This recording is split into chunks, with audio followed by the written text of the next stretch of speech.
Welcome to our channel পাঁচের পাঠশালা। তো আজকে আমরা আলোচনা করব ভারতীয় সংবিধানের দ্বিতীয় অধ্যায় থেকে।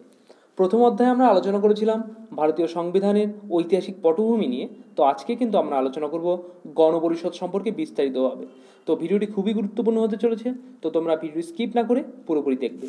এছাড়া তোমরা যারা আমাদের চ্যানেল একদমই নতুন, যারা এখনও চ্যানেলটিকে সাবস্ক্রাইব করোনি, তারা দেরি না করে এক্ষুনি চ্যানেলটিকে সাবস্ক্রাইব করে পাশে থাকা বেল আইকনটিকে প্রেস করে রাখবে চ্যানেলের সমস্ত নতুন আপডেট সবার আগে পাওয়ার জন্য। তো চলো শুরু করি গণপরিষদ।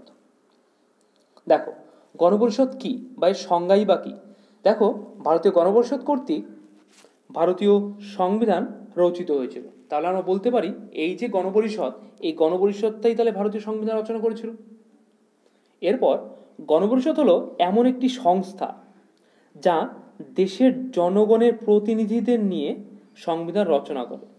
তাহলে এই যে সমস্ত দেশবাসীকে তো আর সংবিধান রচনার কাজে যুক্ত করা যাবে না, তাই জন্য দেশের যে প্রতিনিধি বা দেশের জনগণের যে প্রতিনিধি, এই প্রতিনিধিদের নিয়েই তাহলে এই গণপরিষদটা গঠিত হয়েছিল। দেখো, 1946 সালে নভেম্বর মাসে গণপরিষদ গঠিত হয়। এরপরে দেখো গণপরিষদ গঠনের ইতিহাস। এবার আমরা ইতিহাসটা সম্পর্কে জানবো। গণপরিষদের দাবি সর্বপ্রথম জাতীয় কংগ্রেসের স্বরাজ প্রস্তাবে তোলা হয়। ঠিক আছে, প্রথম তাহলে কে তোলেন? স্বরাজ প্রস্তাবে তোলা হয়। কোন পার্টি তুলেছিলেন? জাতীয় কংগ্রেস তুলেছিলেন। কত সালে? 1906 সালে, তাই তো। ভারতীয় সংবিধান রচনার জন্য 1934 সালে গণপরিষদের প্রয়োজনীয়তার কথা সর্বপ্রথম বলেন কমিউনিস্ট আন্দোলনের পথপ্রদর্শক এম.এন. রায়। তাহলে এখান থেকে দুই রকম প্রশ্ন আসতে পারে। যদি ব্যক্তি সাপেক্ষে গণপরিষদের কথা প্রথম কে বলেছিল, এটা হয়ে যাবে এম.এন. রায় বলেছিল। যদি কোনো দল বা কোনো গোষ্ঠী সাপেক্ষে গণপরিষদ গঠনের কথা প্রথম কে বলেছিল জাতীয় কংগ্রেস। এরপরে দেখো, জাতীয় কংগ্রেসে গণপরিষদ সম্পর্কে ভাবনাটি আইনসম্মতভাবে 1935 সালে গৃহীত হয়। তার মানে জাস্ট 1906 সালে উল্লেখ করেছিল, কিন্তু 1935 সালে কিন্তু কি আইনসম্মতভাবে কিন্তু গৃহীত হয়। সেই দাবি গ্রহণ করা হয় 1940 সালে আগস্ট মাসে। ঠিক আছে। এরপর দেখো, 1942 সালে ক্রিপস প্রস্তাবে ব্রিটিশ সরকার দ্বিতীয় বিশ্বযুদ্ধের পর ভারতীয়রা যাতে ভারতের সংবিধান তৈরি করতে পারে এবং গণপরিষদ গঠন করা যায় সে ব্যাপারে আশ্বাস এবং নিশ্চয়তা দেয়। তাহলে কে দেয়? ক্রিপস প্রস্তাব দিয়েছিল কত সালে? 1942 সালে দিয়েছিল, তাই তো। ক্যাবিনেট মিশন পরিকল্পনা, যেটা কিনা 1946-এর অধীন গঠিত হয় গণপরিষদ। তাহলে কার অধীনে গণপরিষদ গঠিত হয়? এর ক্যাবিনেট মিশন পরিকল্পনার অধীনে। কত সালে? 1946 সালে। গণপরিষদের প্রতীক ছিল হাতি। তাহলে এটা স্যাম্বল কি ছিল? হাতির চিহ্ন ছিল, তাই তো। আচ্ছা, গণপরিষদের প্রধান খসড়াবিদ ছিলেন সুরেন্দ্রনাথ মুখার্জি। ঠিক আছে, বা ড্রাফটম্যান বলতে পারো, সুরেন্দ্রনাথ মুখার্জি কিন্তু ছিলেন। এরপরে দেখো, 1946 সালে জুলাই মাসে গণপরিষদ গঠনের জন্য নির্বাচন অনুষ্ঠিত হলে প্রাথমিকভাবে গণপরিষদের সদস্য সংখ্যা ছিল 389 জন। এবার এই 389 জন কারা সেই সম্পর্কে দেখো একটা চার্ট দেওয়া রয়েছে। এই সেই 389 জন। ঠিক আছে। এবার তার মধ্যে 292 জন ছিল নির্বাচিত এবং মনোনীত ছিল 97 জন। আবার এই যে 292 জন, তাদেরকেও কিছু ভাগ আছে।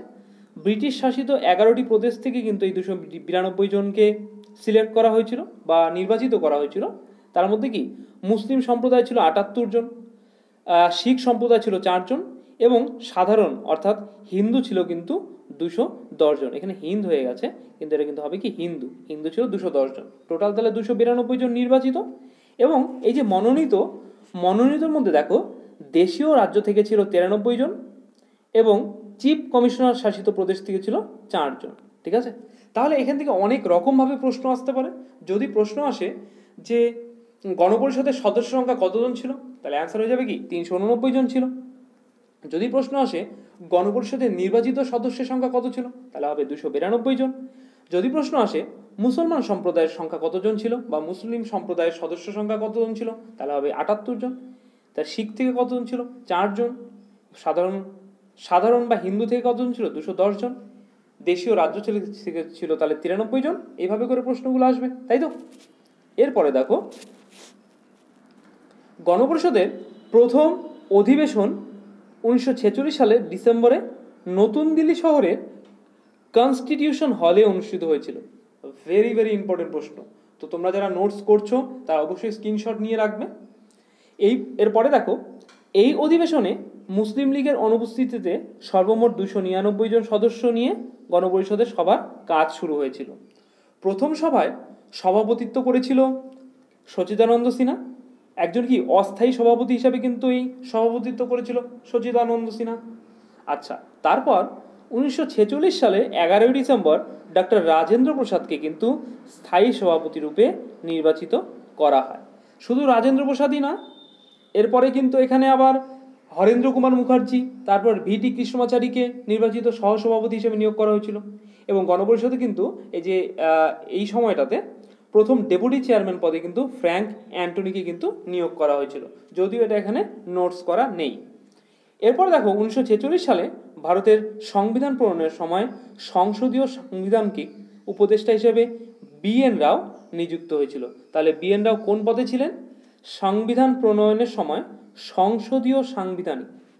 সংসদীয় সাংবিধানিক পদে, উপদেষ্টা পদে কিন্তু এই বি.এন. রাও নিযুক্ত ছিল। এরপরে দেখো, 1946 সালে 29 আগস্ট গণপরিষদ কর্তৃক খসড়া কমিটি গঠিত হয়। এই সময় গণপরিষদ কর্তৃক 13টি কমিটি, ভেরি ভেরি ইম্পর্টেন্ট। আর এই 13টি কমিটি সম্পর্কে কি তোমরা ভিডিও চাও? যদি চাও অবশ্যই কমেন্টসে জানাও। গঠিত হয়েছিল যারা বিভিন্নভাবে সংবিধান তৈরির ব্যাপারে সহায়তা করে। 1949 সালের হবে এটা, 1949 সালের 26 নভেম্বর দিনটিকে সংবিধান দিবস হিসাবে পালন করা হয়ে আসছে, তাই তো? এবার দেখো, 1950 সালের 24 জানুয়ারি গণপরিষদের জাতীয় স্তোত্র বা ন্যাশনাল অ্যানথেম জনগণ মন এবং জাতীয় গান বন্দে মাতরম কিন্তু গ্রহণ করা হয়েছিল। এবার সর্বশেষ দেখো, ভারতীয় গণপরিষদে সর্বশেষ অধিবেশন হয়েছিল 1950 সালের 26 জানুয়ারি। তো আজকে এই পর্যন্তই। ভিডিওটি কেমন লাগলো অবশ্যই কমেন্টসে জানাবে। কোথাও যদি বুঝতে অসুবিধা হয় বা কোথাও কোনো রকম সমস্যা থাকে তাও কমেন্টসে জানাবে, আমরা অবশ্যই তা সলভ করে দেবো। ভিডিওটি ভালো লাগলে লাইক করবে, শেয়ার করবে এবং যাদের প্রয়োজন তাদের কাছে নিজ দায়িত্বে পৌঁছে দেবে। ভিডিও শেষ পর্যন্ত দেখার জন্য ধন্যবাদ। দেখা হচ্ছে আগামী নতুন কোনো ভিডিওতে।